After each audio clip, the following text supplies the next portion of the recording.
Pues muy buenas tardes a todos nuestros amigos de México Fiscal. Hoy vistiéndonos de gala, estamos incorporando a los servicios de la firma, servicios de consultoría y asesoría en materia de comercio exterior.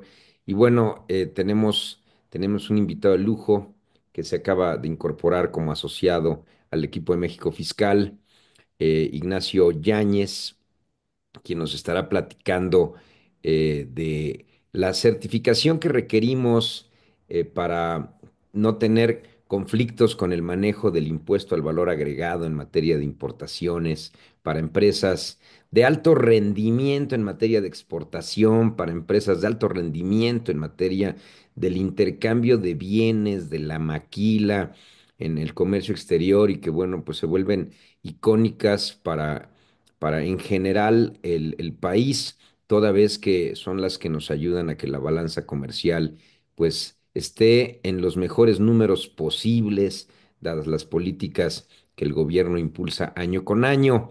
Quiero hacer una presentación de una breve semblanza del currículum de Ignacio. Si gustas poner la siguiente lámina, por favor, este, Nacho, que es licenciado en Comercio Exterior y Aduanas por la Universidad Iberoamericana de Puebla. Tiene posgrado en Derecho de Comercio Internacional, en Delitos Fiscales, en Finance y Compliance por el Instituto Tecnológico Autónomo de México, el ITAM, y también por la Escuela Libre de Derecho. Más de 20 años de experiencia como asesor y auditor en diversos sectores de la economía. Léanse entre ellos el automotriz, el eléctrico, el textil, el siderúrgico. Tiene especialidad en la implementación de estrategias de cumplimiento aduanero en programas como IMEX, en las certificaciones en materia de IVA, así como de IEPS, y ha sido reconocido por su gran enfoque en la mitigación de riesgos legales y patrimoniales en las empresas, sobre todo con estas fiscalizaciones que nos hace el gobierno día con día, año con año, estas invitaciones, estos embargos precautorios y demás, donde pues si podemos ser previsores, podremos estar más tranquilos con el comercio internacional. Es catedrático y conferencista, ha colaborado en diversas agrupaciones como lo es Canacintra, la COMSE, COFOSE, y también participa en la cátedra en la UPAEP aquí en la ciudad de Puebla. Incluso ha sido listado por la revista Estrategia Aduanera como uno de los mejores asesores en materia de comercio exterior en nuestro país. Y bueno, pues aquí vienen los datos de contacto, su correo electrónico, el número de contacto que tenemos aquí en México Fiscal, por si es que tuvieran ustedes comentarios, dudas, inquietudes, recomendaciones, se vale de todo menos aventar objetos sólidos o líquidos.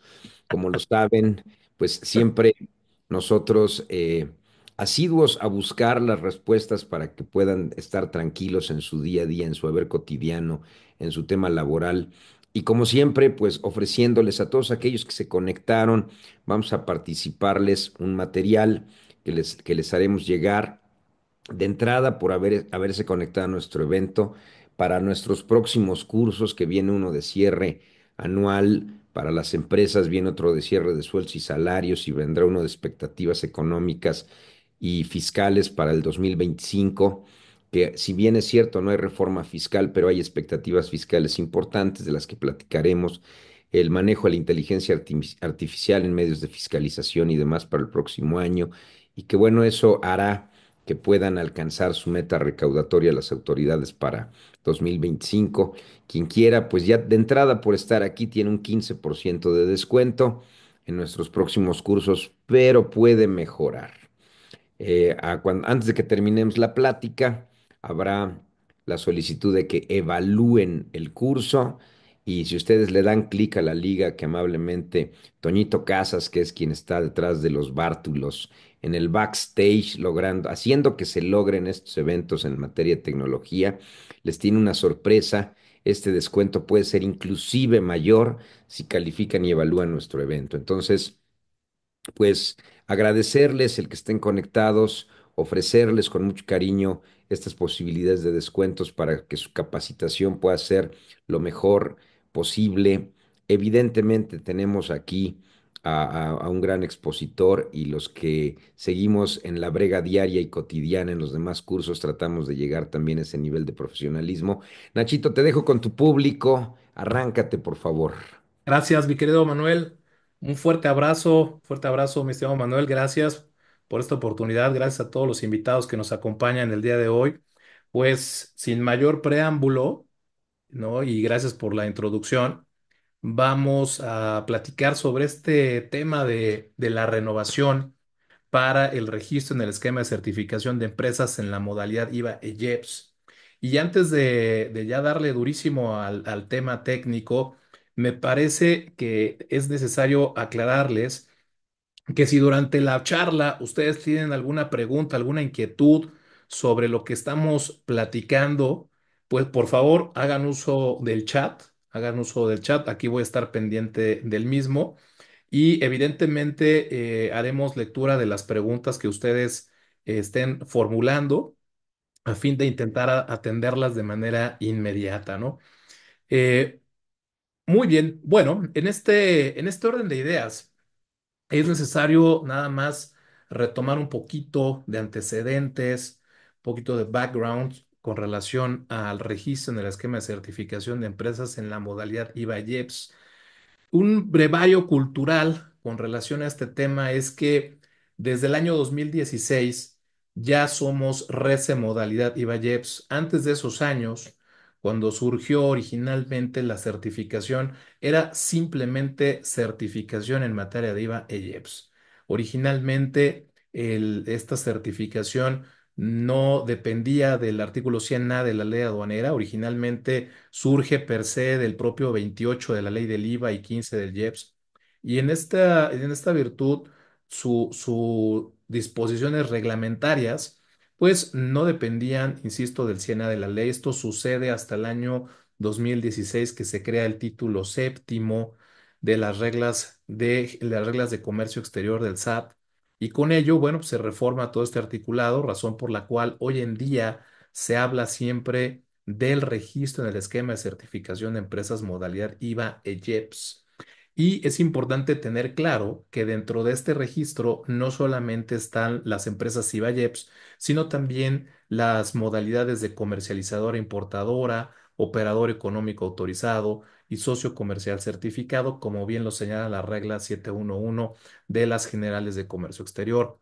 Sin embargo, a pesar de que en este RECE eh, se incluyen diferentes modalidades mismas que acabo de mencionar, la realidad es que el objeto de esta plática del día de hoy es centrarnos puntualmente en estas empresas que están operando la modalidad IVA y IEPS.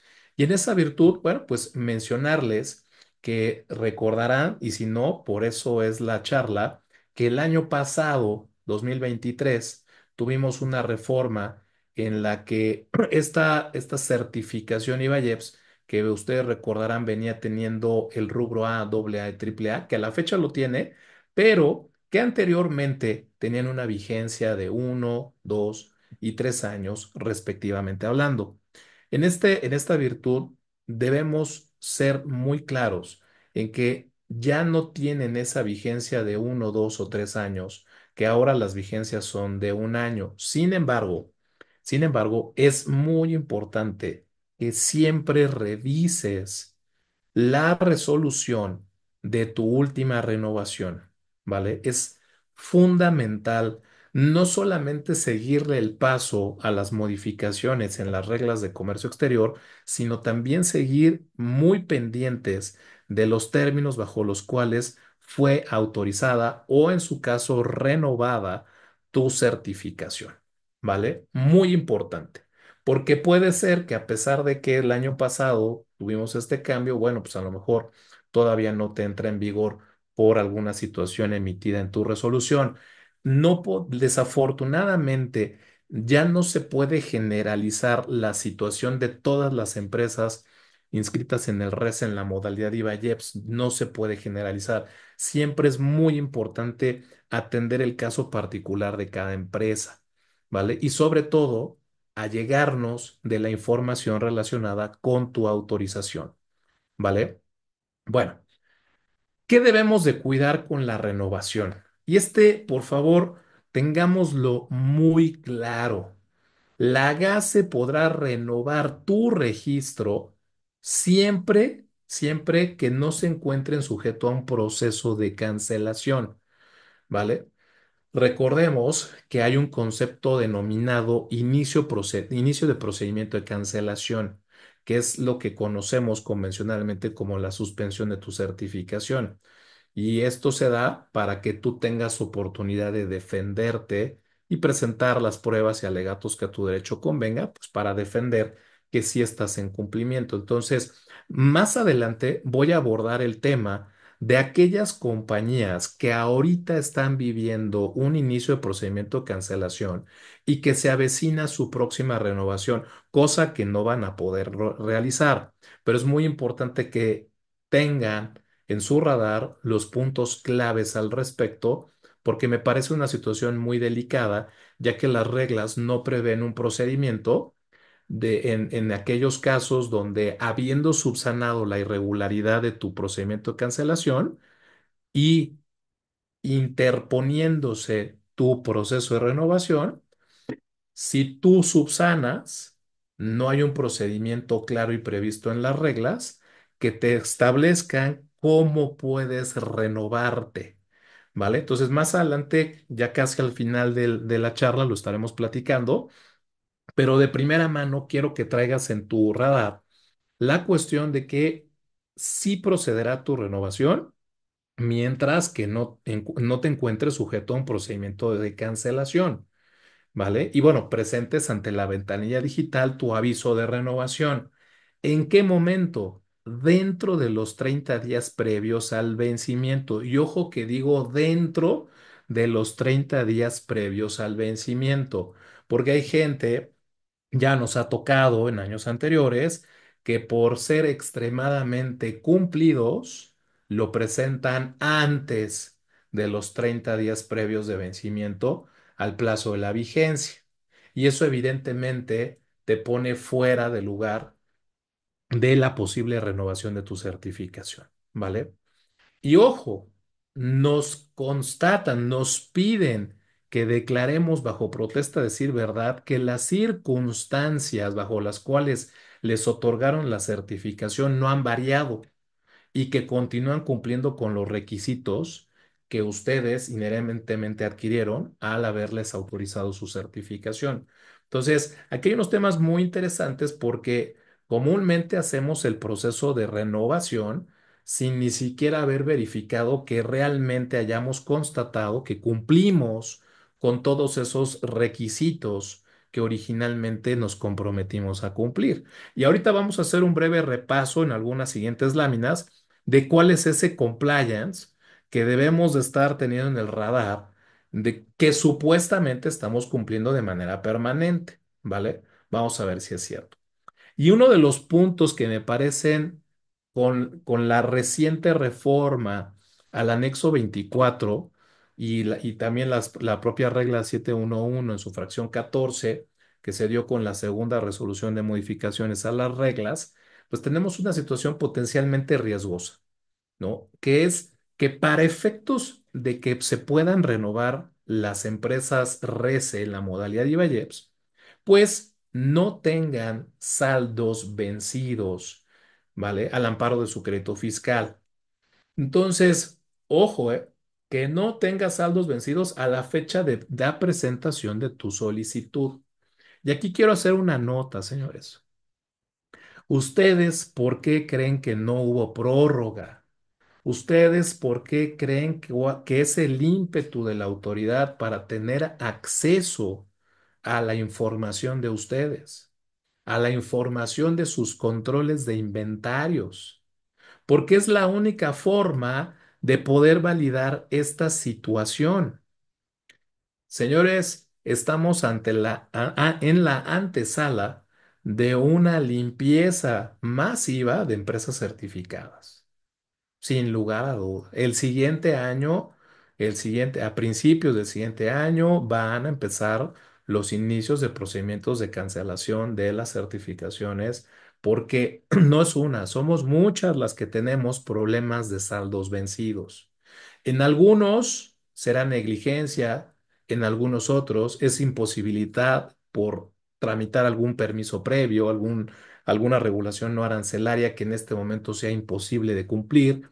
Y bueno, en estas condiciones, no importando cuál sea tu caso, pues finalmente la autoridad, en el momento que detecte un saldo vencido, teniendo ya los accesos a tu control de inventario, pues estará en la posibilidad de poder calificar si te aprueba o no te aprueba la renovación de tu registro. Y es que no es cosa menor que, que ustedes entiendan el contexto que vivimos en nuestro país. México tiene un déficit fiscal muy grande, extremadamente grande, como nunca en la historia. Y esto evidentemente tiene que ser disminuido y sobre todo teniendo en cuenta que el gobierno federal tiene implementada una política en la cual no quieren aumentar tasas impositivas, no quieren aumentar la tasa del IVA, no quieren aumentar la tasa de impuesto sobre la renta. Y entonces, evidentemente, la forma de poder recaudar, pues es o por prácticas de auditoría, por supuesto, o en su caso, pues por conducto, piénsenlo ustedes, ¿no? De disminuir el padrón de empresas certificadas. Y eso me parece que es muy factible por parte del gobierno federal para efectos de tener una mejor recaudación y poder disminuir ese objetivo que tienen de su déficit fiscal. ¿Vale? Aquí vamos. Hice este diagrama para una mejor explicación con relación al tema de la renovación, como ahorita lo mencionábamos. Muy importante, revisar el último oficio, el último oficio de tu renovación. Muy importante, ¿vale? Suponiendo que el inicio de vigencia de tu certificación fue el 5 de enero del 2024. El fin de su vigencia será el 5 de enero de 2025, ¿vale? Entonces, 5 de enero, 5 de enero 2025 será el fin de la vigencia.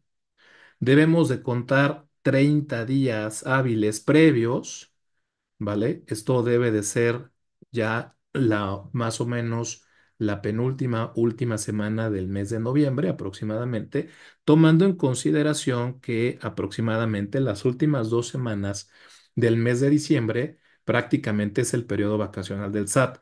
No puedo precisar las fechas en este momento con exactitud porque todavía no se publica el segundo periodo vacacional del SAT. Entonces, debemos de tener cuidado en el cálculo de esos 30 días, ¿vale?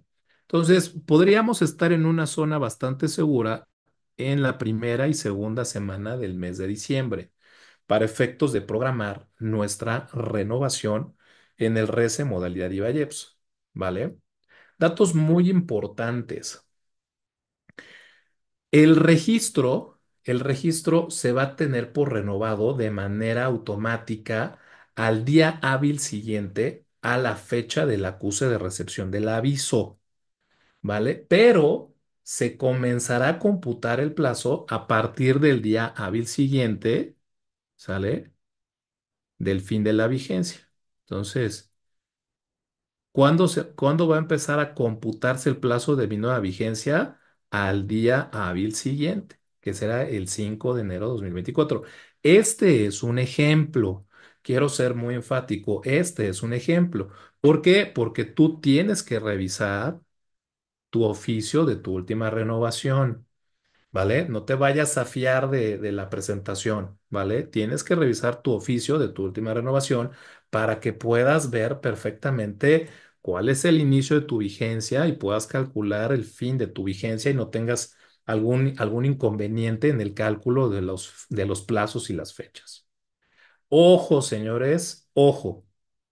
Porque ustedes saben que este trámite de la renovación se presenta por conducto de la BUSEM, la ventanilla digital de comercio exterior, ¿vale?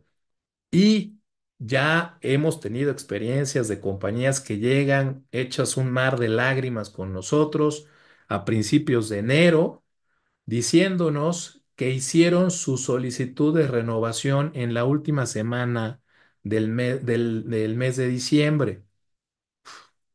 Pues los presentaste en día inhábil, amigo. Presentaste tu trámite en día inhábil. ¿Y qué pasa cuando presentas tus trámites en días inhábiles? ¿Vale? La fecha en la que se considera realizado tu trámite será hasta el día hábil siguiente. Pues obviamente ya te mandaron hasta enero. Entonces, ten mucho cuidado, trata de renovarte justo antes de que salga el SAT de su periodo vacacional. No lo dejes al final, porque es muy difícil revertir esta situación, ya que evidentemente se va a considerar la cancelación de tu certificación pues de manera tácita por no haberte renovado en tiempo y forma.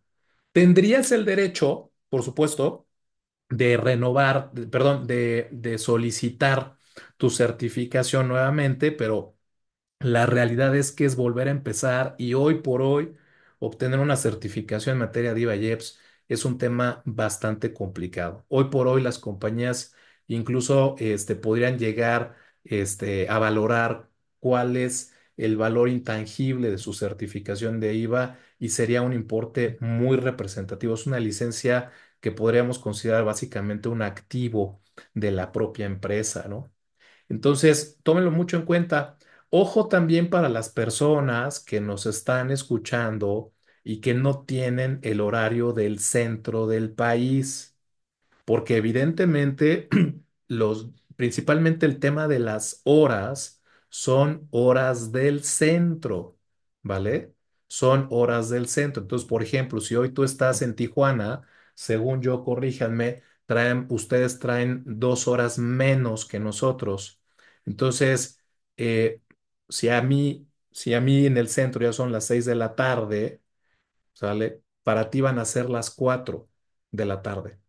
Entonces, evidentemente, si tú estás presentando el trámite a las 4 de la tarde de tu hora, pues ya, ya no te dio tiempo, se va a considerar presentado hasta el día hábil siguiente. Y si le calculaste mal a los plazos, puede ser que te quedes sin haber renovado en tiempo y forma. Entonces, datos muy importantes, ¿vale? El momento en que presentes tu renovación tiene que ser presentado en día y hora hábil. Ten el seguimiento de las fechas de publicación del segundo periodo vacacional del SAT para que hagas tu cómputo de manera correcta. Revisa tu último oficio de renovación, ¿vale? Y la gente que nos escucha fuera del horario del centro del país, tengan en cuenta la diferencia de horarios, ¿vale? Muy bien. Habiendo dicho esto y habiendo entendido el proceso de la renovación, ¿vale? Hace un momento platicábamos que es indispensable dar confirmación, declarar bajo protesta de decir verdad, que continuamos cumpliendo con los términos y condiciones bajo los cuales nos autorizaron. Entonces vamos a dar un pequeño paseo sobre esos puntos de cumplimiento que se deben de estar monitoreando. Pero aquí la pregunta clave no es si se deben, me parece es saber quién los monitorea, quién está atrás de ellos. Porque en estricto sentido, nos dice la regla 721 que estamos obligados, cualquier empresa que se haya inscrito en el registro, en el esquema de certificación de empresas, en el RECE, en cualquier modalidad, ¿vale? Debemos de dar cumplimiento permanente a los requisitos, ¿vale? A todos los requisitos bajo los cuales nos otorgaron nuestra certificación. Y uno de los primeros puntos que nos hablan es estar permanentemente al corriente en el cumplimiento de nuestras obligaciones fiscales y aduaneras. Pero cuando hablamos de ese mundo, cuando hablamos del universo de cumplimiento de obligaciones fiscales y aduaneras, hemos contabilizado, la pregunta es, ¿hemos identificado el universo de obligaciones reales? ¿Será suficiente que teniendo la opinión de cumplimiento de obligaciones fiscales en sentido positivo, nosotros entendamos que estamos en cumplimiento de obligaciones fiscales? Me parece que no es suficiente. Es un buen indicador, sí, pero no es suficiente. Y aquí el punto, sin lugar a duda, es si realmente cumplimos o no. Más adelante voy a tocar una lámina o algunas láminas dedicadas a entender el universo de cumplimientos de obligaciones fiscales que ustedes deberían de tener. ¿Vale? Ahorita vamos a llegar a ese punto. Pero si tenemos alguno de los siguientes supuestos, debimos de presentar avisos. Debimos de haber presentado avisos a la GASER por cambios de denominación a razón social, por cambios de domicilio fiscal o por cambios de domicilios donde se realiza el proceso productivo. ¿Cuántos de nosotros no nos ha pasado que en las áreas de producción eh, mandan materiales a otras compañías o a otros almacenes en donde no se avisa? Sin fin de veces, sin fin de veces. Esto no va a cambiar en la medida en la que dentro de sus organizaciones no se pueda sistematizar el cumplimiento. Y cuando me refiero a sistematizar, no me refiero a hacer un software necesariamente, ¿no? Me refiero a hacer controles, ¿no? Procedimientos, procesos y procedimientos controlados dentro de tu organización que permitan dar cabal cumplimiento a esto. Si esto no se controla de esa manera, va a ser muy difícil que ustedes puedan enderezar los vicios que por décadas han tenido sus organizaciones. Entonces, ¿de qué manera corregimos eso? Me parece que la apuesta de hoy hacia adelante no está en estar atrás de todo esto, sino más bien sistematizar el cumplimiento de manera organizada, ¿sí? Por conducto de las diferentes áreas de la empresa. No puede ser responsabilidad de una sola persona el cumplimiento de todas estas obligaciones. También tenemos que presentar avisos a la GASE por alta de nuevas instalaciones donde realicen sus actividades económicas y para eso la autoridad nos presenta el formato B13, que es precisamente ese aviso, ¿vale? No sé, a ver, aquí hay veo algunas.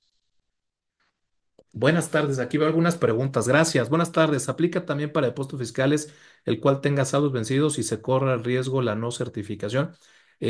Bueno, aquí no se ve la persona que lo está preguntando, pero sí para depósitos fiscales, pero ojo, quiero hacer una precisión para la persona que está preguntando sobre el tema del depósito fiscal en conexión con saldos vencidos.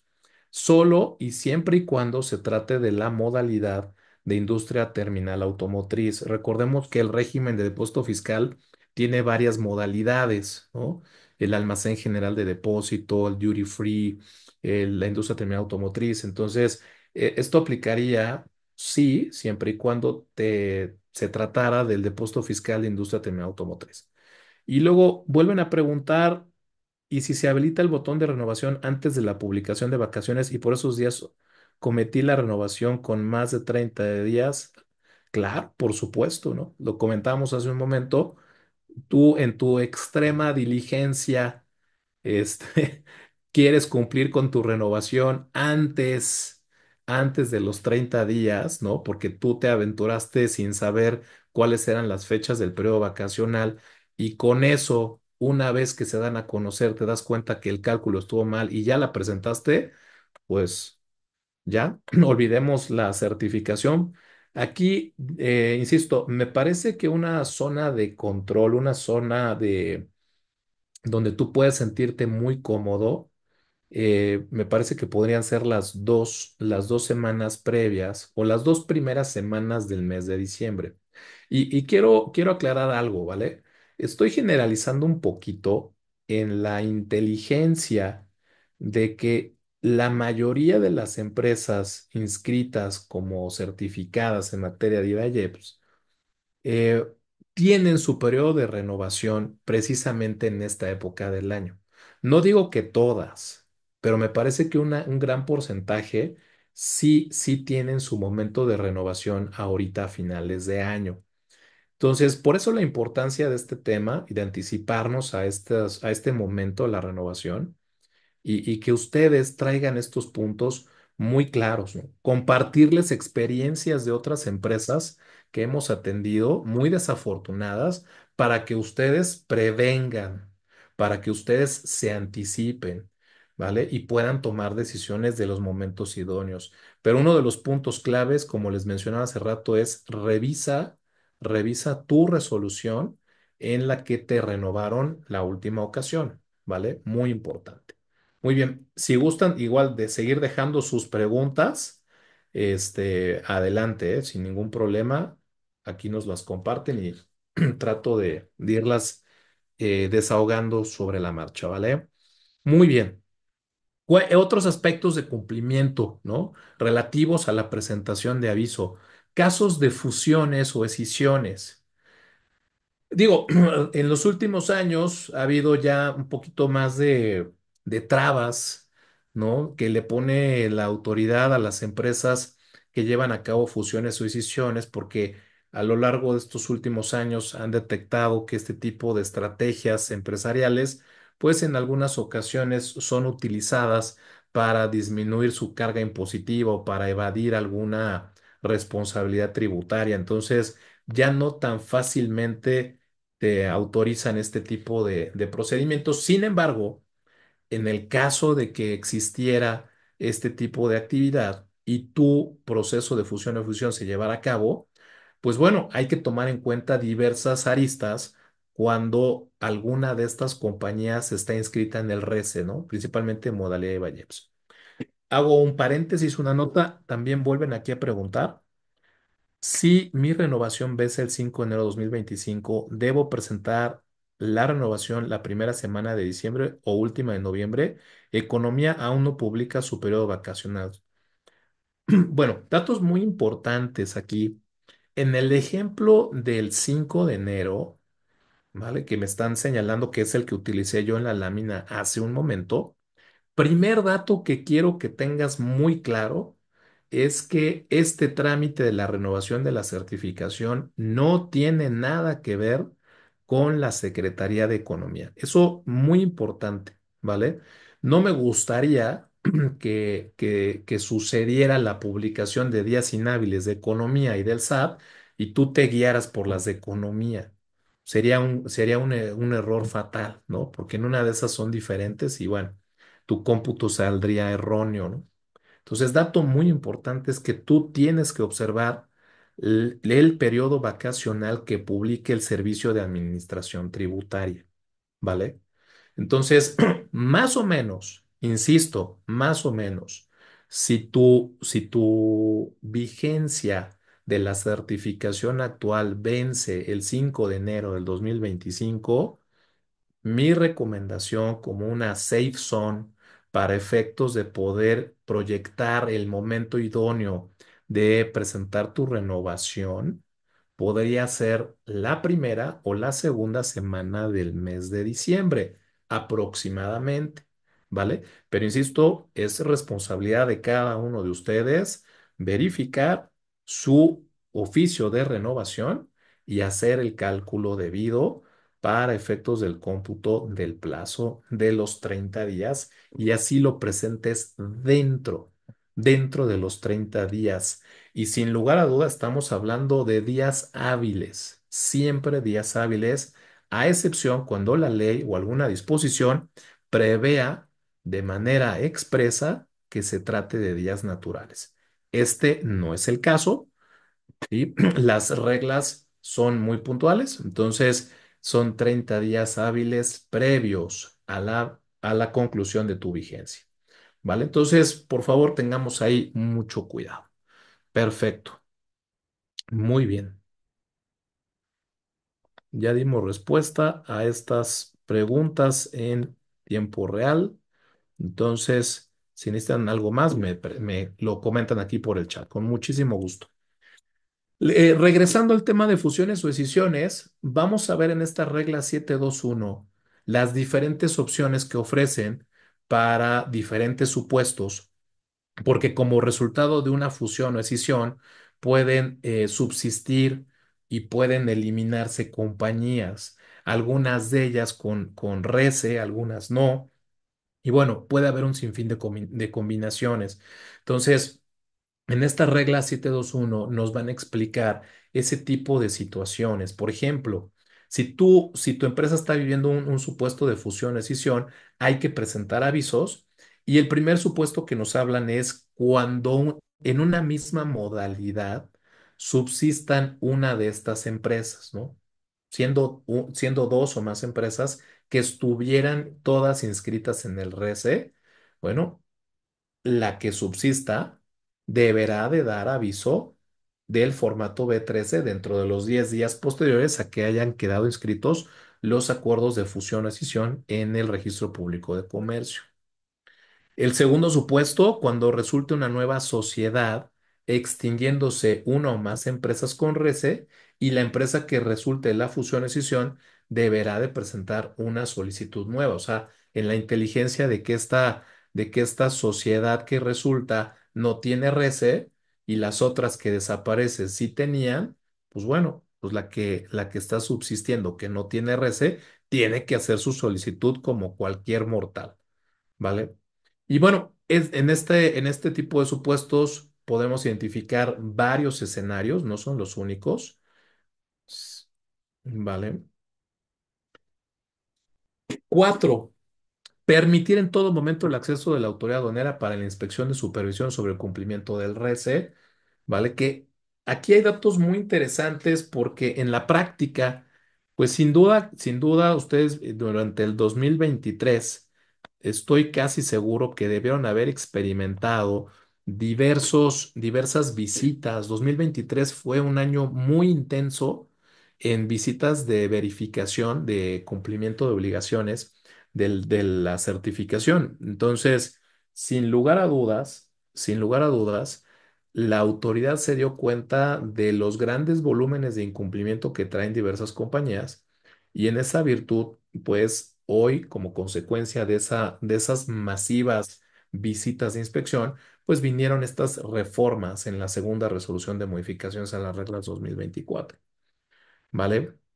También debemos de presentar avisos cuando se varíe o cambie la situación respecto del documento con el que se haya acreditado el legal uso o goce del inmueble. Señores, aquí mucha atención. Este es uno de los principales dolores de cabeza que le están dando a las empresas. Y es que la gran mayoría de empresas que están certificadas hoy en día lograron su certificación en el año 2014 para entrar en vigor en el año 2015. Y en el año 2014, como fue una reforma que se generó para la ley del IVA y a las reglas de comercio exterior, pues la política del gobierno fue dar toda la facilidad para que cualquier empresa se certificara, ¿vale? Entonces, realmente la revisión de la documentación que se presentó fue muy laxa por parte de las autoridades en aquel momento, pero hoy en día que las autoridades van a hacer las visitas de inspección y quieren ver tus contratos de arrendamiento, de comodato, tus títulos de propiedad, verifican que los domicilios que están registrados en esos contratos o en esos títulos de propiedad sean los que tú tienes registrados, ya sea en como tu domicilio fiscal o como una sucursal o ante tu IMEX, quieren ver que todo amarre. Y es un verdadero problema porque muchas veces los contratos de arrendamiento, los contratos de comodato o en su caso los títulos de títulos de propiedad resultan con referencias de manzanas, ¿no? De las condiciones originales en las que se encontraban los predios y no responden necesariamente al domicilio fiscal que tú tienes dado de alta en el SAT o a las sucursales que tú tienes dado de alta en el SAT y en consecuencia en tu programa IMEX. Y esto está siendo un verdadero problema. ¿Quién lo está revisando en tu organización? ¿Quién se está dando a la tarea de verlo? Porque no obstante de esta circunstancia, también hemos visto en los años pasados que los catastros en algunas ocasiones les notifican a las compañías que se ha actualizado el código postal. Y entonces eso es un verdadero problema, ¿no? Altas y bajas, porque la Secretaría de Economía ni el SAT se han tomado la delicadeza de darnos un procedimiento para la actualización, porque, porque pues, la autoridad lo ve y dice, oye, es un domicilio diferente, ¿no? Y dices, oye, yo de aquí nunca me he ido, aquí sigo de toda la vida, ¿no? El catastro hizo una actualización y bueno, pues yo qué tengo que ver, ¿no? Entonces, también ha habido muy poca conciencia por parte de las autoridades fiscales, por parte de la Secretaría de Economía, para darnos una facilidad al procedimiento de una actualización de esa naturaleza cuando no nos hemos movido del lugar en el que nos encontramos. Entonces, hay una gran labor aquí y que se vuelve complicado manejar cuando tenemos una visita de inspección o cuando ya tenemos el requerimiento y no se diga el inicio del procedimiento de cancelación de nuestra certificación. Aquí la pregunta es, ¿esto en tu organización, quién lo está viendo? ¿Quién está haciendo el match? ¿Quién está haciendo la revisión de que nuestros contratos, nuestros constancias de situación fiscal, los domicilios que tenemos registrados estén amarrados perfectamente, ¿vale? Porque, ojo, tenemos que presentar aviso cuando varíe la situación respecto del documento con el que se haya acreditado el uso o goce del inmueble. Resulta ser que nos encontramos frecuentemente con que se ceden metros cuadrados del espacio que tenía originalmente la empresa porque ya se vino a instalar otra empresa al mismo domicilio. Y entonces ya no son los mismos metros cuadrados que tenía yo originalmente. Y esa situación se dio y pues ya nadie le avisó al RECE, ¿no? Y se dan cuenta cuando llega la visita. Entonces, bueno, es un tema ahí que por favor no olvidemos y pregúntate quién lo está revisando, quién lo va a actualizar, quién va a cerrar ese punto, ¿vale?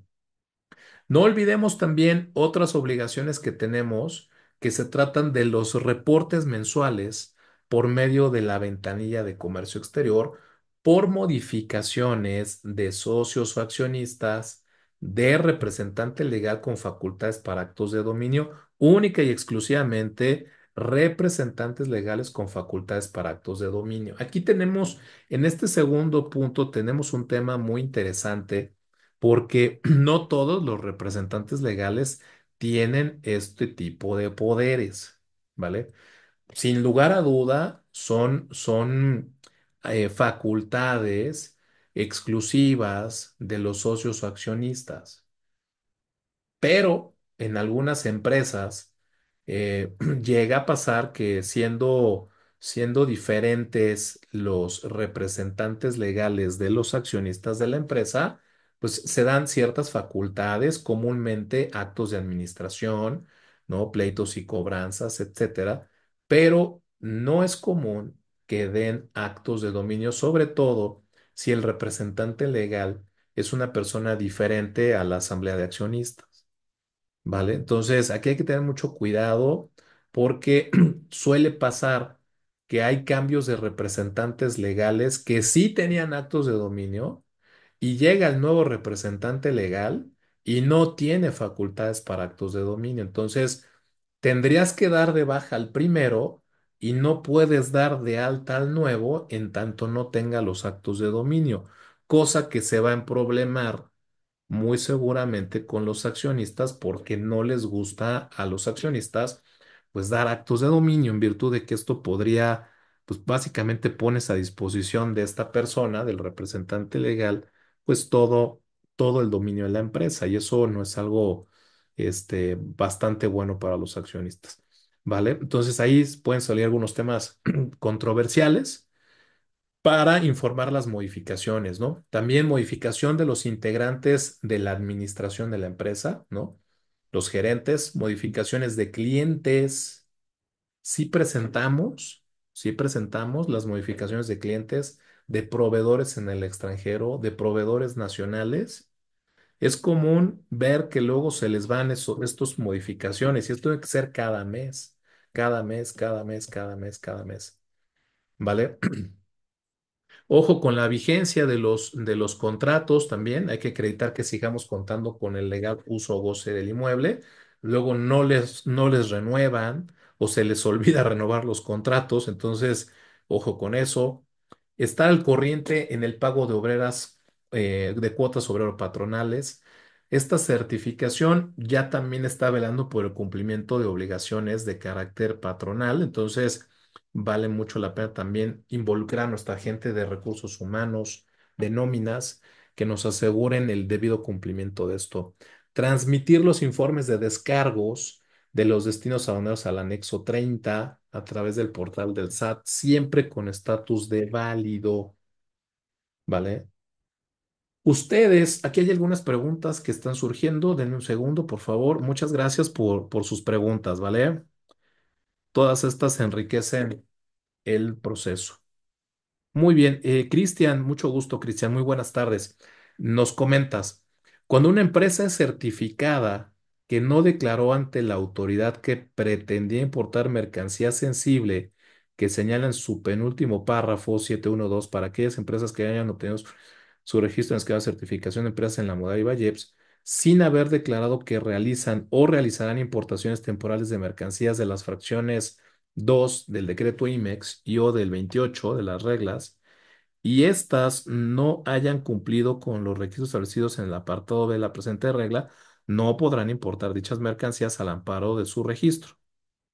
Supongo que viene la pregunta. Dice, ¿puede acudir ante el Secretario de Economía a solicitar conforme a la regla 336 autorización para importar mercancía sensible?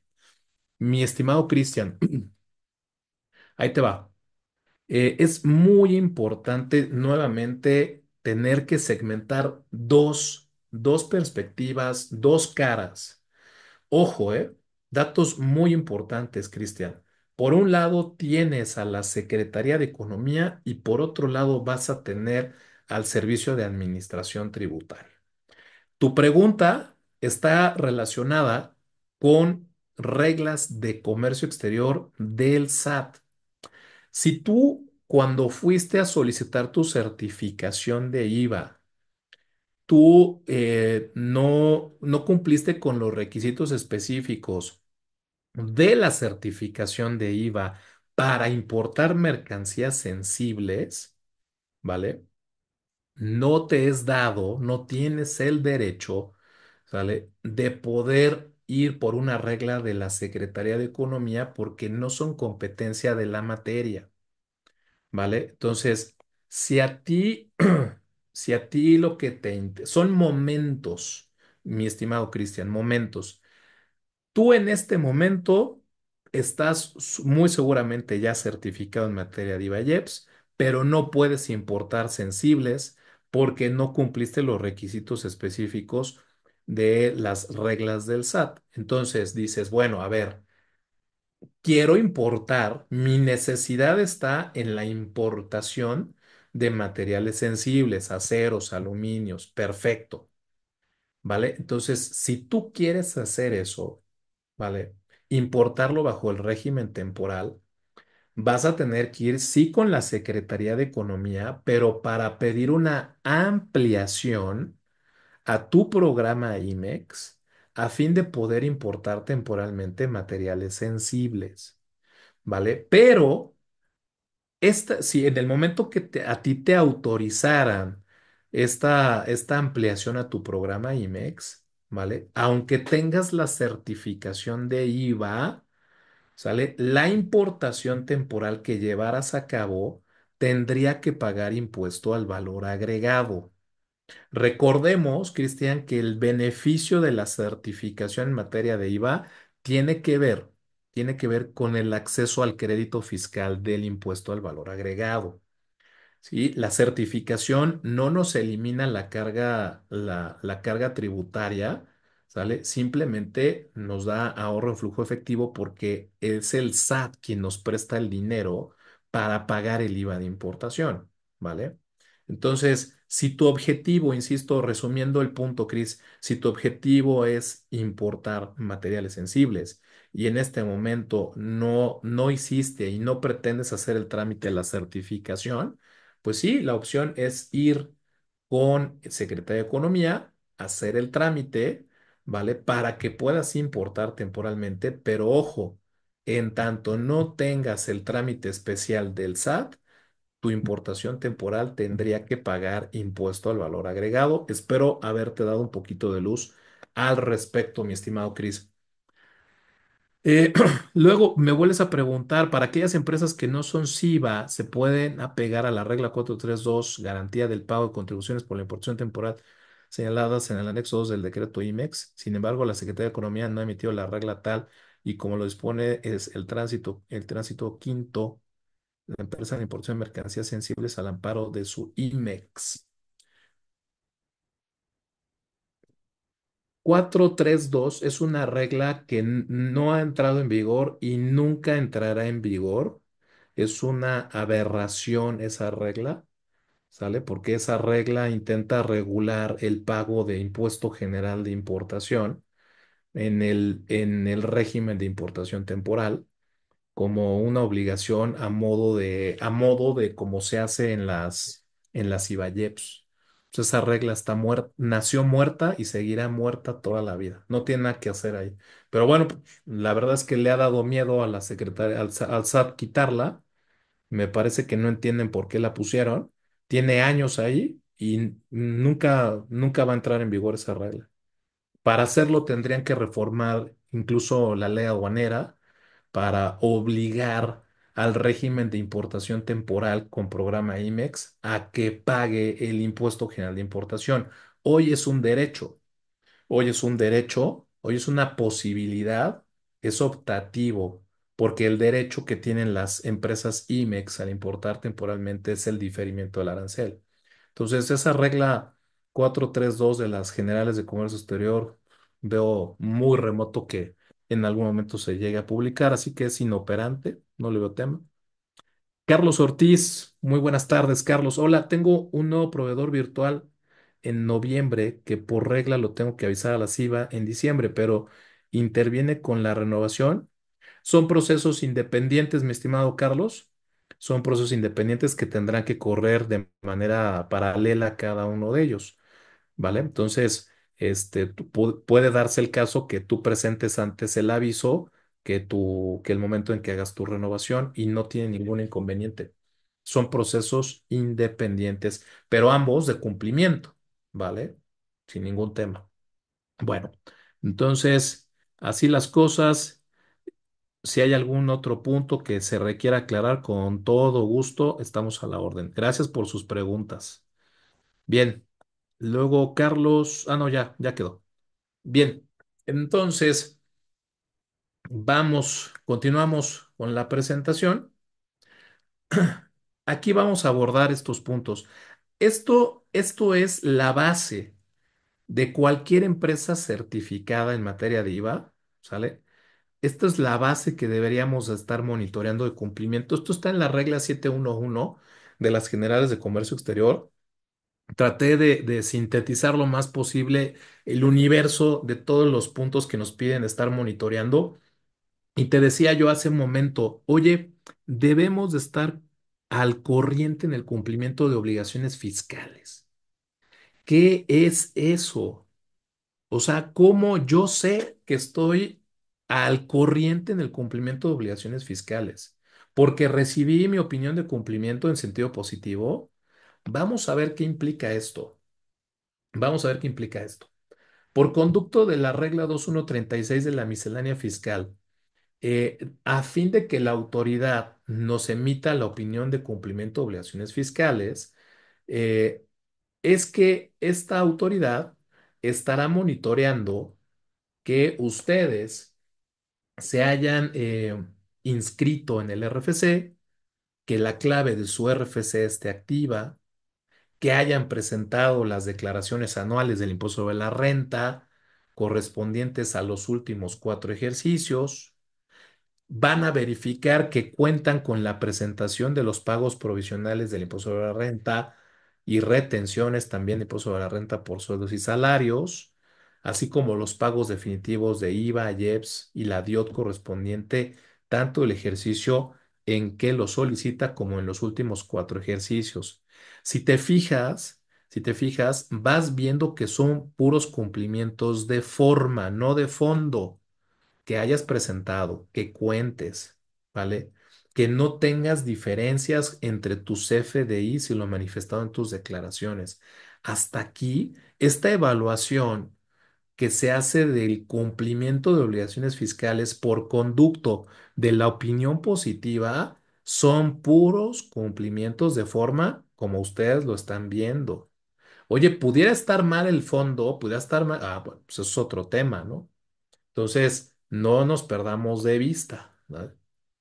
Que no se encuentren publicados en el portal del SAT en el listado definitivo a que se refiere el artículo 69b, ¿vale? Que es todas estas empresas con la presunción de inexistencia de operaciones amparadas por CFDI, lo que son las facturas falsas, ¿vale? Hay una pregunta más de Carlos no, Anonymous.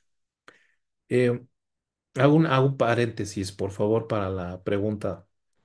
Dice, mi certificación es del 2017 y no menciona las fracciones arancelarias sensibles que fueron autorizadas. ¿Dónde puedo consultar cuáles son las que tengo autorizadas y así verificar si estoy completa en mis fracciones? Ah, eso es un gran tema. Grandísimo tema. No, hombre, pues hay una problemática enorme. Es la siguiente. Además de tu renovación. Bueno, a ver, en línea de tiempos. Ya nos echamos el cumplimiento del aviso para poder enlazar, para que pueda tener acceso el SAT a nuestro anexo 24, ¿no? Entonces, la pesadilla de correr con el anexo 24 y nuestros proveedores, prestadores de servicios que nos den los accesos, la semana pasada terminó, todo el mundo muy desgastado, desvelado, ahí entregamos. Vienen dos temas muy interesantes de cumplimiento, que es precisamente la renovación, con independencia de cualquier tipo de aviso o reporte al que estés obligado, que eso es variable, pero el siguiente punto crítico que se avecina es la renovación, que es el objeto que nos reúne el día de hoy. Y acto seguido es precisamente este trámite adicional, ¿no? De refrescar las fracciones arancelarias de los procesos productivos autorizados, que ya tendremos una charla más adelante dedicada exclusivamente a ese cambio, porque es aberrante toda vez que desde que inició esta certificación, nunca nos pidieron registrar fracciones arancelarias. Ese es el problema. Y entonces, hoy la controversia radica en, oye, pero pues entonces, ¿cómo está la cosa, no? Hay una falta de sensibilidad de las autoridades muy seria en este último punto.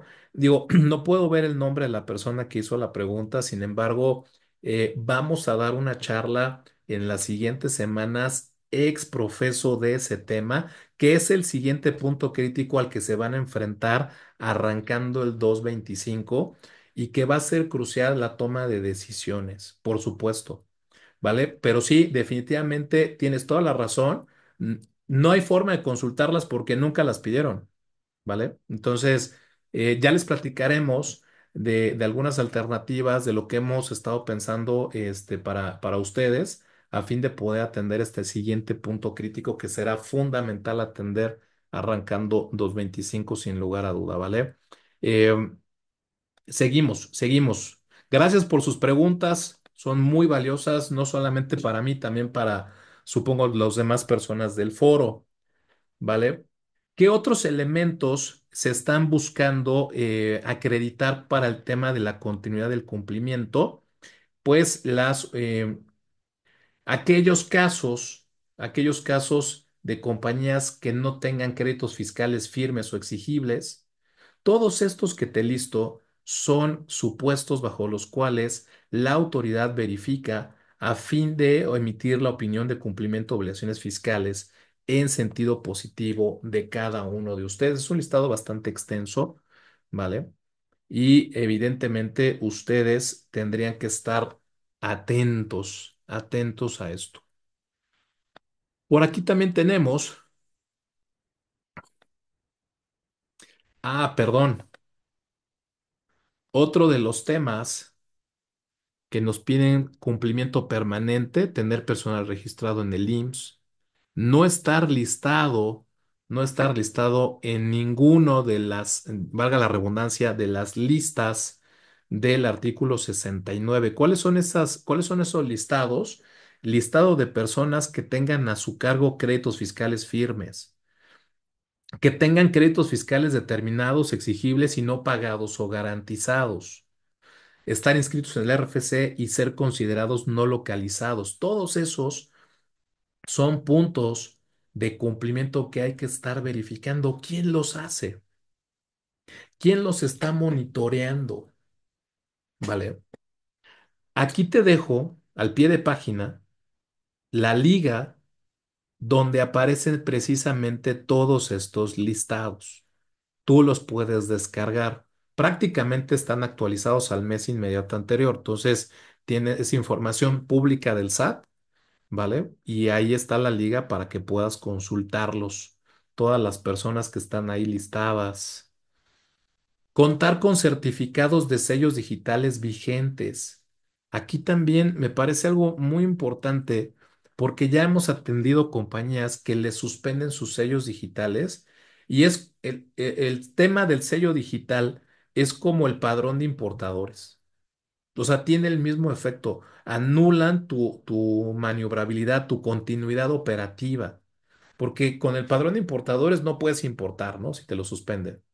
Pero con los sellos digitales no puedes facturar, no puedes vender, no le puedes cobrar a los clientes en consecuencia porque no emitiste el comprobante fiscal digital, no te pagan.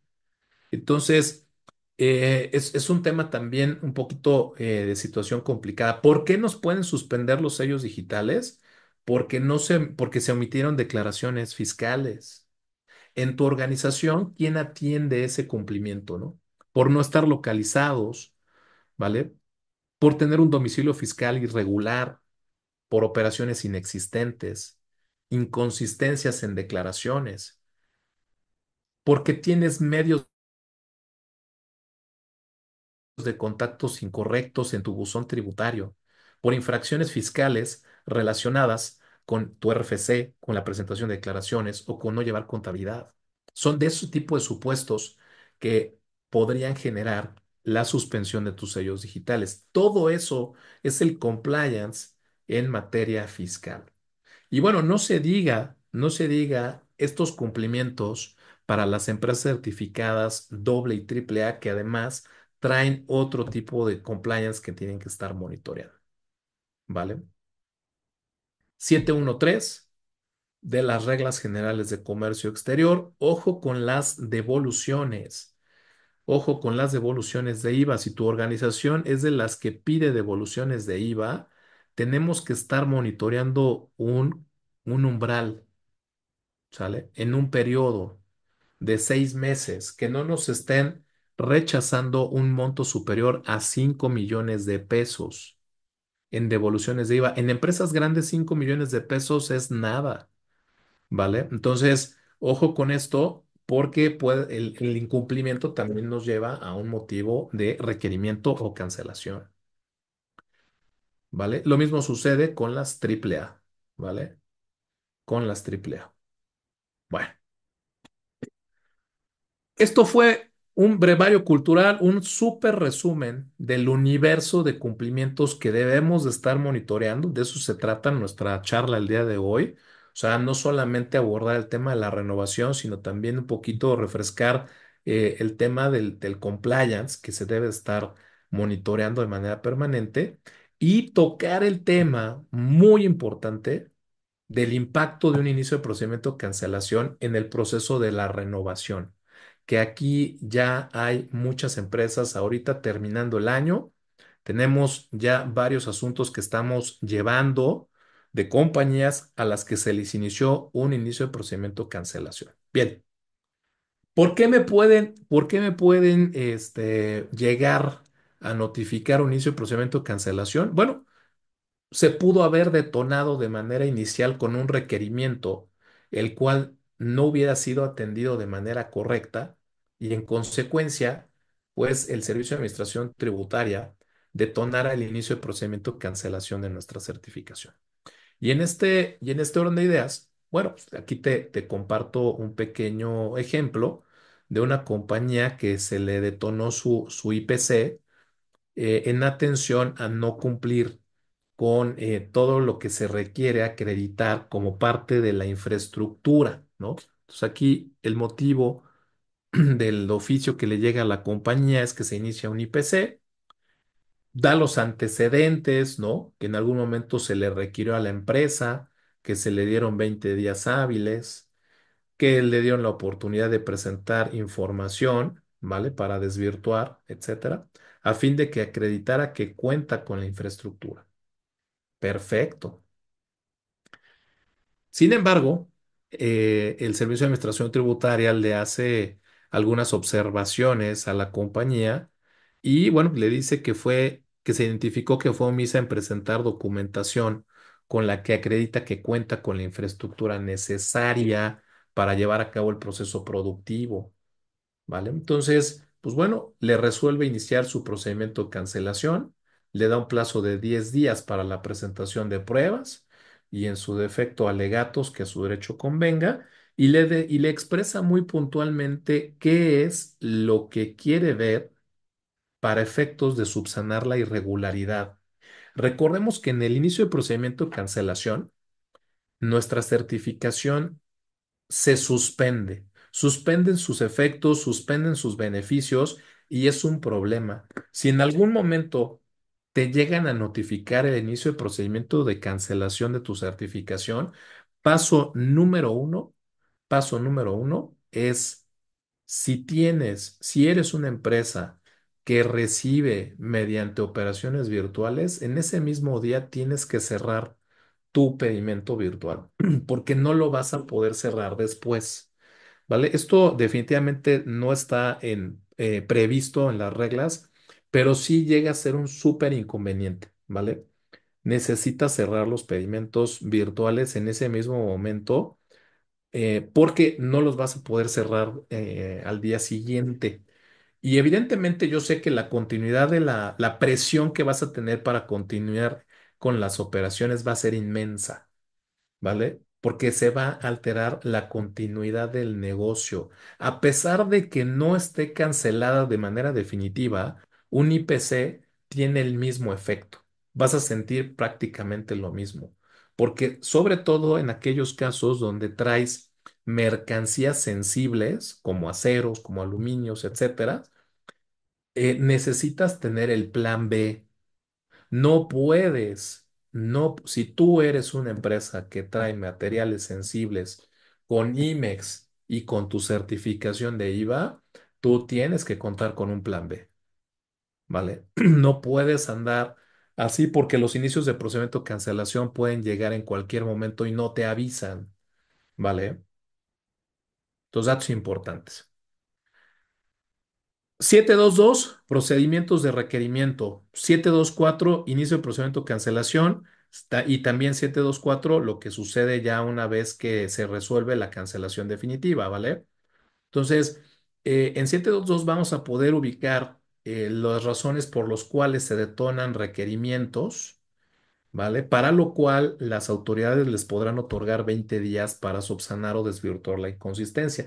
Prácticamente tienes dos oportunidades, ¿no? Si en la tercera no la libras, pues es difícil revertirlo, ¿no? Entonces, eh, te dan 20 días para contestar el requerimiento, te dan 10 en su caso si te llega el IPC. Y ojo, cuando ya tienes el IPC encima, que es el inicio del procedimiento de cancelación, vas a estar suspendido prácticamente los 4 meses que tiene la autoridad para resolver el IPC, ¿vale? O sea, las reglas dicen que no se debe de exceder de 4 meses y prácticamente lo lleva al pie de la letra, ¿no? O sea, casi terminando el cuarto mes es cuando te llegan a resolver. Entonces, es un lapso de tiempo muy doloroso para las compañías, sobre todo aquellas que traen materiales sensibles, ¿vale? Y bueno, evidentemente, si no la libramos en el requerimiento y no la libramos en el IPC, pues vendrá la cancelación definitiva y no podremos solicitarla nuevamente en 2 años. Muchas gracias por sus preguntas. Traemos una más. Otra vez, Anonymous. ¿Se puede solicitar una fianza cuando se inicia un procedimiento de cancelación? La respuesta es no, no se puede. Para que tú puedas solicitar una fianza, o sea, la figura de fianza por conducto de una carta, sí, una carta de crédito o una línea de crédito revolvente, em, tienes que haber cerrado primero tu certificación de IVA. Eso es un problema. Entonces, no podrías hacerlo, ¿no? No podrías llevar a cabo esa opción que me planteas. Aquí te estoy haciendo este diagrama, me parece interesante para que tú tengas una noción del step by step y de las dimensiones que tú podrías ir viendo en el procedimiento. Por ejemplo, inicia con el requerimiento. Como te decía, te dan 20 días para la presentación de pruebas. Existe la posibilidad de que puedas pedir una prórroga de 10 días por medio de la regla 7111, ¿vale? Sin problema. Pero bueno, pues no importando eso, tú tienes este plazo para presentar tu respuesta. Eh, Dato importante, bueno, pues si no das, si las pruebas que estás presentando no subsanan la irregularidad, pues muy seguramente lo que va a venir será el inicio del procedimiento de cancelación. No hay un tiempo previsto, ¿eh? Aquí hay un dato muy importante. Entre que tú das respuesta al inicio del procedimiento, al requerimiento y el IPC, no hay un tiempo previsto en las reglas. Puede ser un mes, pueden ser 4 meses, puede ser un año. No hay un plazo previsto en las reglas. ¿Vale? Pero bueno, pues por eso es que el haber atendido un requerimiento vale mucho la pena el seguimiento y sobre todo en los petitorios de la respuesta, puedes pedirle que formalicen, o que se pronuncie el SAT sobre las pruebas presentadas. También ya me ha tocado la experiencia de algunas compañías que me piden, este, pues puntualizar algunos temas en los que se haya equivocado la autoridad. La realidad es que en ese momento no abonan en nada, ¿no? El objetivo primordial es desvirtuar la inconsistencia. En la medida en la que se enfoquen ustedes a desvirtuar la inconsistencia con documentales probatorias, ¿sí? Ustedes van a aumentar la probabilidad de que no se detone el inicio del procedimiento de cancelación, ¿vale?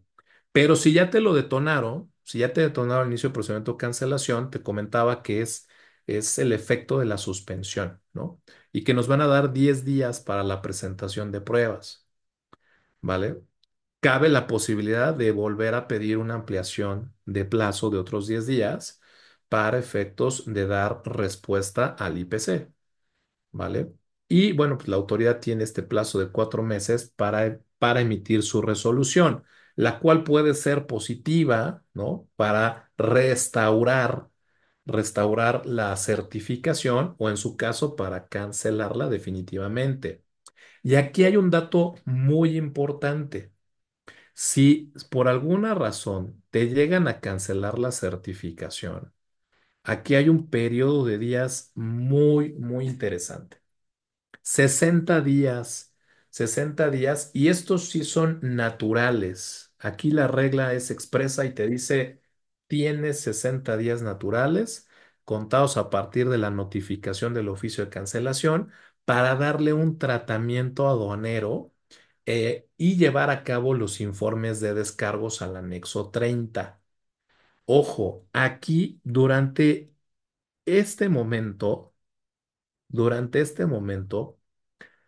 si tú tuviste importaciones temporales de activo fijo con tu certificación de IVA, pedimentos AFs, vale mucho la pena que si lleves a cabo tus F5, ¿sale? Con el derecho a la disminución que te permite la regla 1610, ¿no? Determinar una nueva base gravable con los datos de la depreciación del activo y las restricciones que pone la propia regla, que sin lugar a dudas será una condición muy favorable para tratar de no estar en una condición menos favorable después. Y es que en el día 61 ya realmente los tratamientos aduaneros que tú quieras hacer a partir del día 61 pues no tienen el efecto que tú estás buscando, toda vez que el SAT, a partir del día 61 te va a cobrar lo que aparezca en el saldo del estado de cuenta de tu anexo 30. Y debes de pagarlo por conducto de un formulario múltiple de pago, ¿no? Un formulario de electrónico, ¿no? El D9, adjuntando el papel de trabajo. O sea, datos muy importantes aquí con ustedes, ¿no? El SAT no se mete con tu plazo de permanencia porque esa es la controversia inicial que se tiene, ¿no? Oye, es que yo traigo un plazo de permanencia de miles de meses, etcétera. Y el SAT te dice, a partir del día 61, yo no te estoy obligando a que cambies de régimen, a que regularices. Pues eso son cosas que tú determinarás con base en tu plazo de permanencia. ¿Vale? El SAT te dice simplemente ya no tienes los efectos de mi certificación y pues para mí lo único que requiero es que pagues el IVA que está en tu estado de cuenta.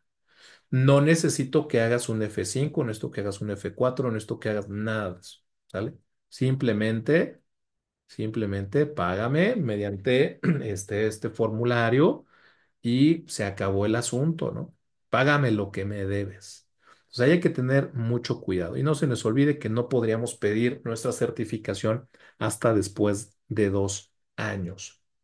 Bueno, entonces, en términos prácticos, si estamos próximos a la renovación, ahorita finales de noviembre, principios de diciembre, y en una de estas nos notifican el inicio del procedimiento de cancelación, vamos a enfrentarnos a dos problemas. El primero es la imposibilidad de la renovación y el segundo será la pérdida de beneficios fiscales y operativos. ¿Vale? Entonces, por favor, les pido que estén muy atentos. Si llegara a suceder este caso, aquí ahorita les voy a explicar algunas situaciones que se pueden implementar, ¿vale? Quiero que tengas muy claro que no hay procedimiento. Vamos a pensar que tu organización y tocamos madera de la buena, por supuesto que no suceda, pero vamos a pensar que te notifican un IPC. ¿Qué hacemos? Ya se acerca mi renovación. No, ya sabes que no la vas a poder llevar a cabo. Y lo peor, que no existe un procedimiento previsto en las reglas en la que se anticipe que en el caso de subsanar la irregularidad por la cual se inició el procedimiento de cancelación, la autoridad acto seguido me otorgue un procedimiento para renovarme. Eso no existe en las reglas. Entonces, en el año 2020, tuvimos varias experiencias de esta naturaleza en donde todavía existían eh, personas del Servicio de Administración Tributaria con un amplio conocimiento del derecho y que definitivamente le otorgaban a las compañías una solución, ¿vale? Cuando se atendía, aquí están las líneas de tiempo de un requerimiento, fecha en la que se dio respuesta, llegó el IPC, se presentaron las pruebas y aquí se interpuso, ¿ya vieron? En medio de los 4 meses que tiene la autoridad para resolver el IPC, ¿vale? Aquí se cruzó la obligación de la renovación, ¿vale? Entonces, se terminó el plazo y resolvió que sí se subsanaba la irregularidad. Perfecto. Cuando nos resuelven el inicio del procedimiento de cancelación, esto fue en el 2020, ¿vale? El Servicio de Administración Tributaria con base en el 32 de la Ley Federal de Procedimiento Administrativo, nos otorga 10 días hábiles contados a partir del día en que surtió efectos la notificación del oficio de la resolución para llevar a cabo nuestra renovación. Esto fue en el 2020 y esto, sin lugar a duda, nos dio una salida, pero en este momento, cuando atendimos a este cliente, la realidad es que no sabíamos cómo el SAT iba a resolvernos el tema de la renovación, porque no hay regla al respecto. Entonces, aquí te pongo el ejemplo antes, 2020. Pero ¿qué pasó en el 2023? Detectamos un cambio en el modus operandi de la resolución ante un inicio de procedimiento cancelación. Y le dice en los artículos resolutivos, en el segundo, la empresa fulana de tal ha subsanado las causales que dieron origen al inicio del procedimiento de cancelación en el RES en la modalidad IVA-IEPS. Subsanó, ¿eh? O sea, estamos hablando de un supuesto en el que la empresa sí subsanó. Tercero, debido a que no se tiene registro de que se haya presentado el aviso de renovación, aquí hay una pregunta importante para el SAT. ¿Cómo voy a presentar mi renovación en la BUSEM cuando estando en el inicio del procedimiento de cancelación, la BUSEM no me deja renovarme? O sea, ¿cómo voy a presentar esa renovación, ¿no? Y bueno, y finaliza, ¿no? Finaliza comentando, entonces se confirma que dicho registro feneció por la conclusión del periodo que fue otorgado. Entonces, se acabó tu certificación, se acabó, ¿no? Lamentable que no tengamos, hoy por hoy, me parece que uno de los puntos graves que tenemos es la falta de certeza jurídica y sobre todo en este tema la certificación de IVA. ¿Qué acciones? Ya estamos por terminar. Muchas gracias por sus participaciones, sus preguntas, ¿no? Ya estamos por terminar. ¿Qué es lo que estamos recomendando si es que tu organización, tu empresa experimenta un inicio de procedimiento de cancelación? Primer punto, que al contestar, con independencia de todas las pruebas y alegatos que ustedes vayan a rendir para atender el propio inicio de procedimiento de cancelación, es que solicitemos el procedimiento para la renovación en el caso de que subsanemos la irregularidad, ¿vale? En el caso de que nos resuelvan positivamente y los resolutivos nos indiquen el procedimiento de renovación, como fue el ejemplo de la empresa que te mostraba del 2020, pues ok, palomita, check, sin ningún problema, ¿no? Pero si al momento de resolvernos, habiendo subsanado la irregularidad sin que nos den un procedimiento, pues me parece que de acto seguido tendría que venir los medios de defensa, ¿vale? Y atacaríamos precisamente la falta de certeza jurídica del inicio del procedimiento de cancelación y de su resolución, por supuesto, sin habernos dado un procedimiento para la renovación de nuestra certificación. De manera paralela, esto es uno y esto es dos, de manera paralela, en cuanto a la renovación, ¿vale? Será importante documentar capturas de pantalla de que no es posible presentar la renovación de la certificación por medio de la BUCEN en atención a que tenemos un inicio de procedimiento de cancelación y documentarlo y presentarlo por medio de oficialía de partes, ¿vale? Presentar la solicitud de renovación con la documentación anexa, incluyendo las evidencias de que era imposible presentarla por medio de la BUCEN. Y también de manera paralela solicitar la intervención de la PRODECON para efectos de hacerle notar a la autoridad de la imposibilidad que tengo de llevar a cabo mi renovación al de estar atendiendo un inicio de procedimiento de cancelación. Si la resolución es negativa, ¿sale? Si la resolución es negativa, pues también, sin lugar a duda, ir al medio de defensa, por supuesto. De esto ya dependerá.